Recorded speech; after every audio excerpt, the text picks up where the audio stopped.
bit of Republican input before they actually enacted this gross, You mean like nasty, that 9-inch thick volume of Republican suggestions that Obama dismissed out of hand without even looking at? Yeah, like some of those. Yeah. Yeah, and some of these ideas come from that very stack. But see, we know Harry Reid's a liar. He's already proved it. And a crap weasel. In the 2012 elections, that lying liar and crap weasel got up there and said Mitt Romney didn't pay any income taxes. Well, that's true, and that was a lie. See, so we already know that he's a liar. And a crap weasel. And a crap weasel.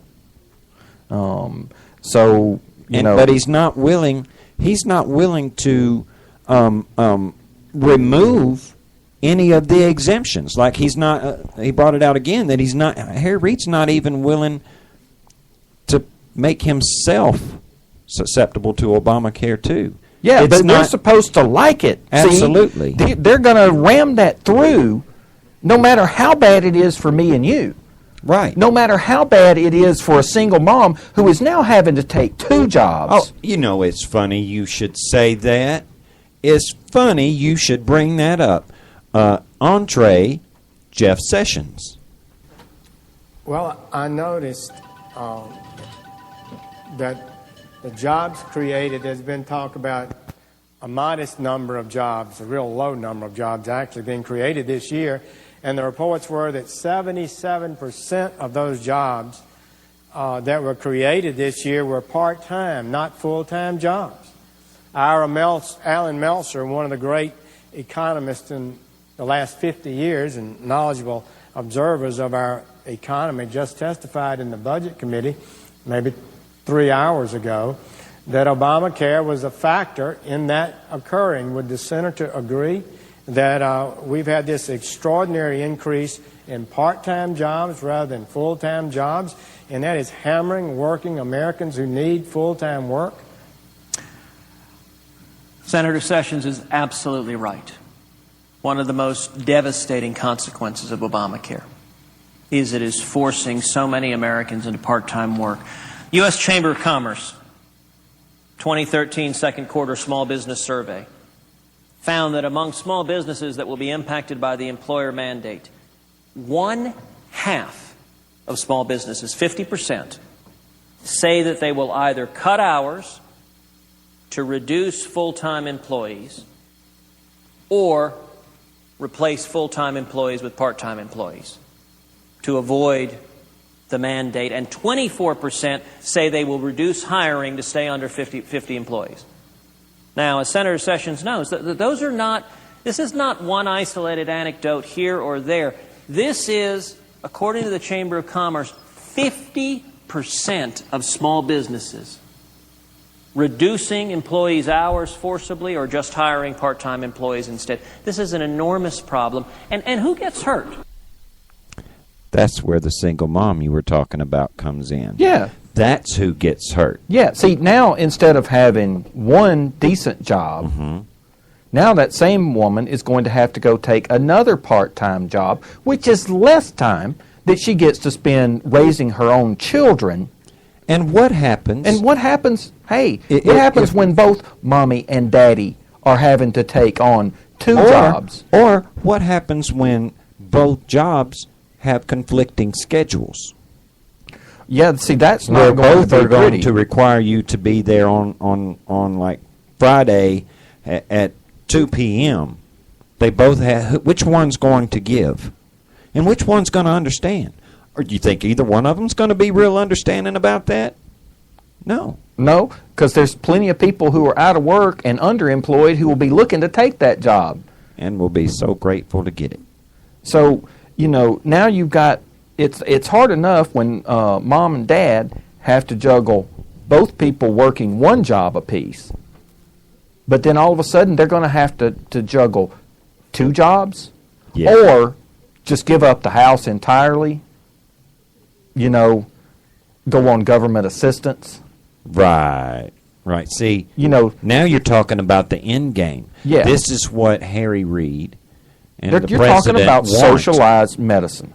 You are talking about, Harry Reid has already said He is for a single payer, and he wants to get to a single payer system. What does single payer mean? It means socialized health insurance. It's what it means, which is the same thing as socialized medicine. He think it's stated not, unequivocally that is their end game. Yeah, you think it's not, folks? Do you want to have our health care system look like Great Britain's?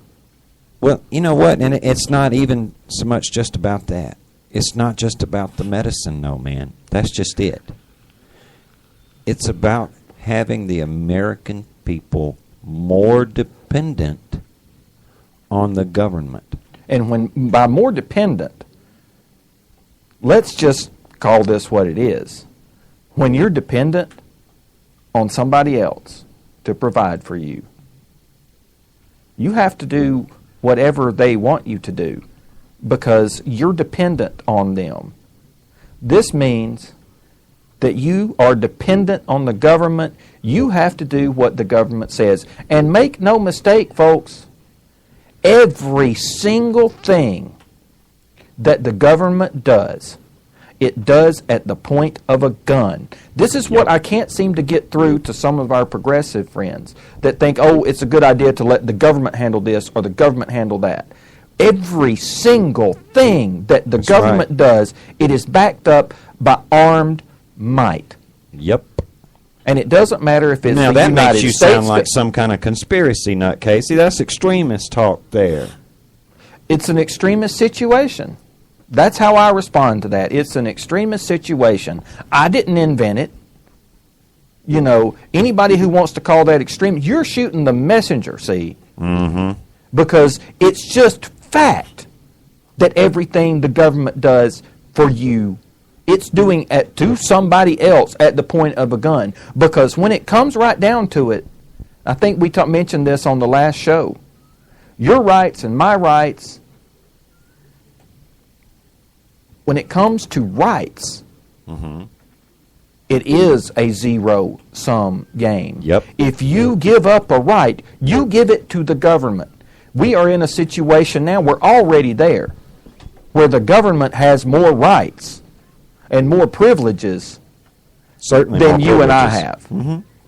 Okay. Well, and Obamacare is a prime example of that. Oh, yes, it is. It is making you will buy health insurance from a government-approved exchange, or you will be penalized. And look, that penalty, it will come down to the police coming to your house and arresting you. Yep. And they will don't have... Don't that sound all warm and fuzzy to you, man? Because, you know, the president says that Obamacare it's for the American people. It's to help them. It's not to hurt them. The president said that health care rates have not increased any. He said that 90% of the American people are behind him on Obamacare. 90% of the American people that occupy this country. That's because he pulled a John Cornyn and turned his darn telephone off.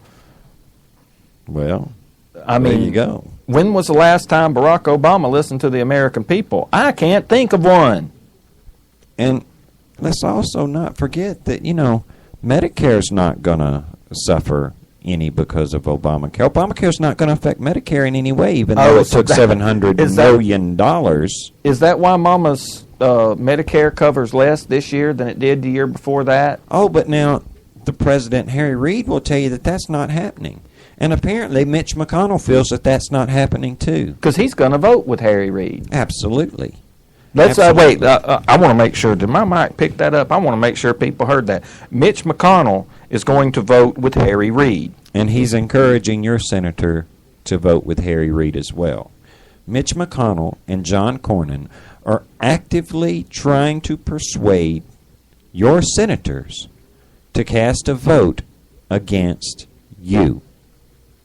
Yeah, there is no other way. And if you think this isn't about power or growing the government, then it is you who are deluding yourself. And why don't you just quit your job, get on government assistance, and be a drone? Yeah, a little a well-compensated government drone. Okay. If socialized medicine is so wonderful, and the socialized system is so wonderful, then Exactly what Casey said. There is Then a quit your socialist job. Look, there is a socialist paradise only 90 miles away from Florida. Well, or you don't have to go to Cuba. Just quit your job. Go on government assistance. Get rid of your house and get on Section 8 housing, which will be government housing. And don't worry, you'll be in a fully integrated neighborhood, because if that neighborhood isn't fully integrated and socially equal, then that's where the Casey's point of a gun comes in, because that's their new HUD plan. Oh yeah, and by the way, when you live in government subsidized housing, you have to keep house the way the government tells you to keep house. Oh yeah.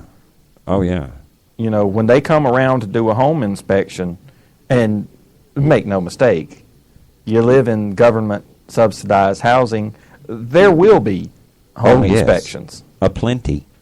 Okay, this is what, it's not a matter of opening the door to this. That door has been open for a long time. And we've already, whether you want to own up to it or not, we've already got an oppressive government situation going on here in the United States. The Ted Cruzes and the Jeff Sessions are working very hard to close one of those doors. And just remember, Mitch McConnell is voting to kick that door wide open. And everybody who votes with Mitch McConnell is voting with Mitch McConnell and Harry Reid to kick that door open. Let's go single payer, y'all. Yeah. Look, if you think that the average work week is getting cut down from 40 hours a week down to 30 hours a week, if you think that's a good thing, well then, hey, Obamacare is for you. But don't forget that it was Obamacare that took away the 40-hour work week. It was Obamacare that put you in that 28 hours a week bracket. It's Obamacare that caused you to have to get a second crappy job. It's Obamacare that is causing your parents to not be able to afford their medication. It's Obamacare that is getting your parents' tests dismissed because, it's not exactly Medicare approved, because they can't afford to just hand those tests out anymore. And unless it's absolute medical necessity or an emergency situation, or they have more than 10 years of a productive life ahead of them, well, we just can't get with that.